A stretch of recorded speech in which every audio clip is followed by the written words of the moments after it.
அடுத்து சைதாப்பேட்டை தேர்தல் முடிவு நிலவரங்கள் பார்த்தரலாம். சைதாப்பேட்டை பொறுத்தளவுக்கு பார்த்தீங்க அப்படின்னா, ஆண்கள் 99,827 பேரும், பெண்கள் 1,04,263 பேரும், 3ஆம் பாலினத்தர்கள் 56 பேரும், மொத்தமா 2,04,146 பேரும் வாக்காளர்களா பதிவுபட்டிருக்காங்க.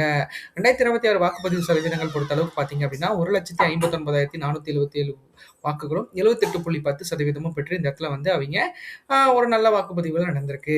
அந்த வகையில பார்க்குறப்ப தமிழக வெற்றி கழகம் சார்பில அருள் பிரகாஷம் அவர்கள் தான் போட்டியிட்டு வெற்றி பெற்றிருக்கிறாரு.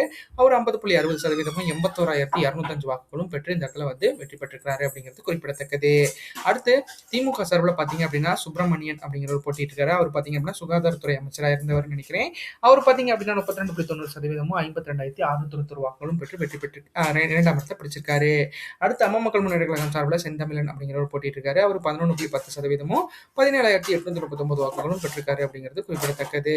அடுத்து நாம் தமிழர் கட்சி சார்பில் பார்த்தீங்க அப்படின்னா, ஸ்ரீவித்யா அப்படிங்கிறவங்க போட்டிட்டு இருக்காங்க. அவங்க 3.7% 5,918 வாக்குகளும் பெற்று இந்த இடத்துல வந்து அவங்க 3ஆம் இடத்தை பிடிச்சிருக்காங்க.